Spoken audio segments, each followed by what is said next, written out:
नमस्कार, मी हर्षदा मस्के कोपरगाव येथून Riyansh multi private limited या कंपनीचे आरोग्य सल्लागार म्हणून मी काम करते। तर आज आपण आलेलो आहे कळवण या ठिकाणी। तर या ठिकाणी मंगला थोरात या मावशींना आपण काही दिवसांपूर्वी अमृत ज्यूस दिलं होतं। तर अमृत ज्यूस कशासाठी दिलं होतं आणि अमृत ज्यूस घेण्या अगोदर त्यांना काय त्रास होता, अमृत ज्यूस घेतल्यानंतर त्यांना काय रिझल्ट मिळाला हे आपण ऐकू त्यांच्याच तोंडून। नमस्कार मावशी। नमस्कार, तुमचं नाव सांगा। मंगला रमेश थोरात। तुम्हाला काय त्रास होता? तेच त्रास ना गर्भपिशवीचा।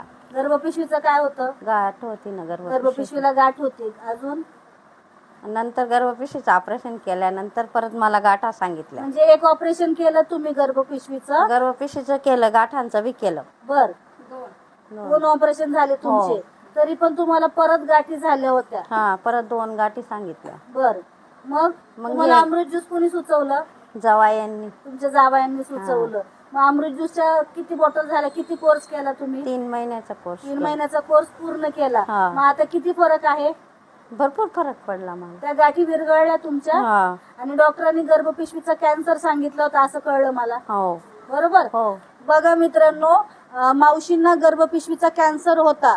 गर्भपिशवीचा कॅन्सरमुळे त्यांना अगोदर गाठी झाल्या होत्या, त्याचं ऑपरेशन त्यांनी केलं। त्यानंतर त्यांनी गर्भपिशवीचंही ऑपरेशन केलं। असे 2 ऑपरेशन मावशींचे झाले होते, पण तरीही परत गाठी तयार झाल्या होत्या। मग मावशी कंटाळल्या होत्या, कारण ऑलरेडी 2 ऑपरेशनमुळे त्यांची शारीरिक जी स्थिती आहे ती कमजोर झालेली होती।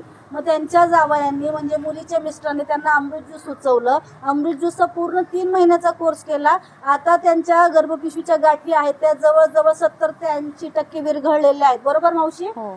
आणि आता अजूनही ते आपण जसं सांगतो की कमीत कमी 3 महिने, जास्तीत जास्त 6 महिने, 90 ते 180 दिवसात